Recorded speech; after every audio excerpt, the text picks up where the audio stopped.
Olá pessoal, Luciano Matias, criador do canal Crypto Craziness. Semana de Natal, semana de Ano Novo. E seguindo agora a nossa série de 2 vídeos sobre o futuro sob a ótica do passado, um conteúdo mais leve, a gente traz ainda mais previsões e visões de autores do passado sobre o que eles achavam que ia acontecer no futuro. Algumas se concretizaram e outras não. Mas antes disso, se inscreva no canal, ative o sininho das notificações e você será notificado. E vamos lá!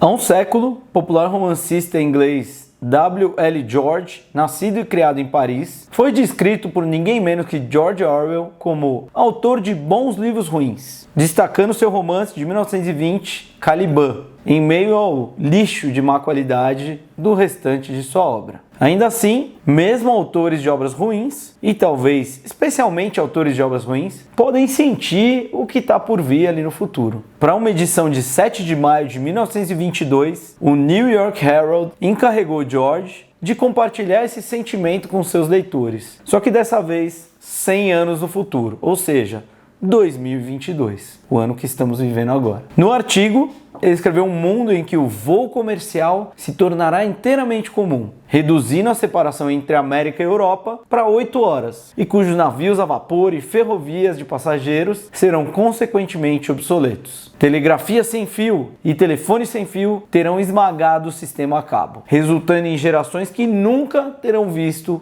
um fio delineado no céu. Isso vale também para a transmissão de eletricidade, já que George acreditava, um pouco apressado, ao meu ver, na possibilidade de sistemas de energia sem fio dos tipos pesquisados por Nikola Tesla. Acreditava que em 2022 o carvão ficará em segundo plano, distante das marés, do sol e do rádio. E também pode ser que a energia atômica seja aproveitada. Quanto ao cinema, em 1922, ele achava que as figuras na tela não apenas se moverão, mas terão cores naturais e falarão com vozes comuns. Assim, o palco como conhecemos hoje, em 1922, pode desaparecer por completo, o que não significa a ruína da arte, pois a atriz do cinema de 2022 precisará não apenas saber sorrir, mas também falar. Isso lembra um pouco aquele filme O Artista? Outras mulheres, no entanto, provaram ser tão capazes quanto George havia imaginado. Todas as posições estarão abertas para elas e muitas mulheres terão ascendido muito. Isso em 1922, ele dizendo. O ano de 2022 provavelmente verá um grande número de mulheres no Congresso, muitas na bancada judicial, muitas em cargos públicos e talvez até algumas no gabinete do presidente. George prevê também a pílula anticoncepcional, mas também o almoço da pílula. Ao contrário de alguns reformadores, ele hesita em declarar a abolição da família, mas ele imagina a maioria da humanidade ocupando casas modulares em residências comunais de arranha-céus. Ele dizia assim: tem uma visão de paredes, móveis e cortinas feitas de mais ou menos papel machê menos comprimido, todos reunidos em cidades climatizadas sob redomas de vidro.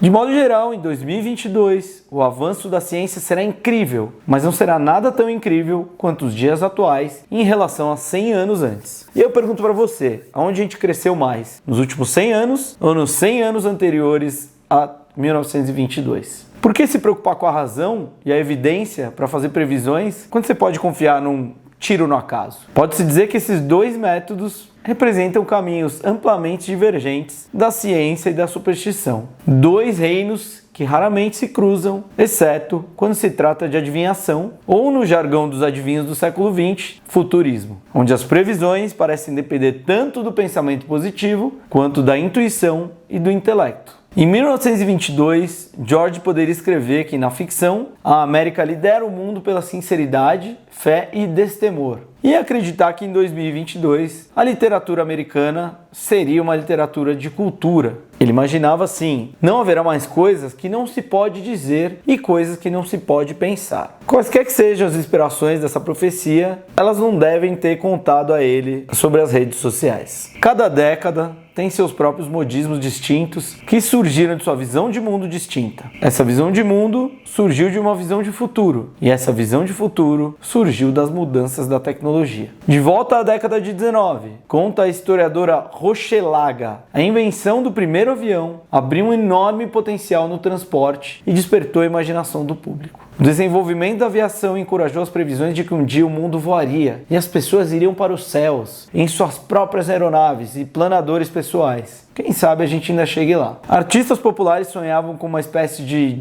gênero steampunk, uma visão estética do futuro, mas presos em tecnologias vitorianas, como energia a vapor, maquinária industrial, entre outras coisas, como óculos, cartolas e etc. Nos anos 20, essa visão otimista seria substituída por outras mais sombrias, mas mais estilosas, como a distopia Art Deco, que eu sou muito fã, Metrópolis, de Fritz Lang.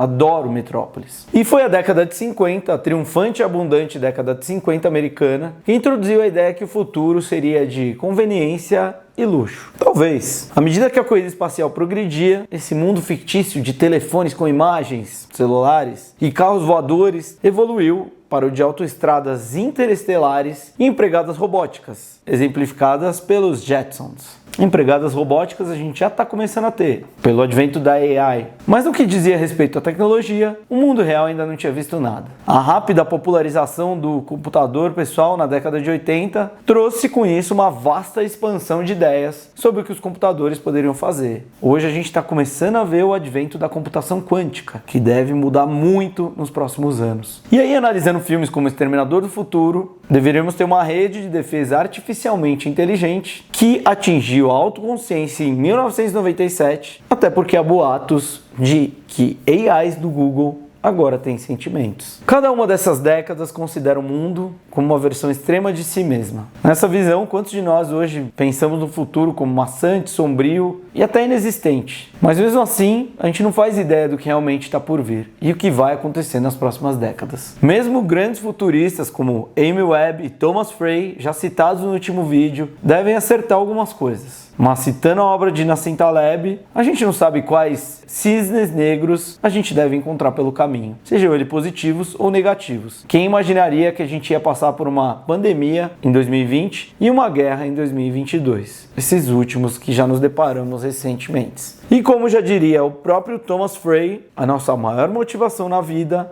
vem de não conhecer o futuro. Eu desejo a todos um feliz ano novo, um 2023 cheio de paz e realizações e inovações tecnológicas excitantes. Obrigado e até a próxima.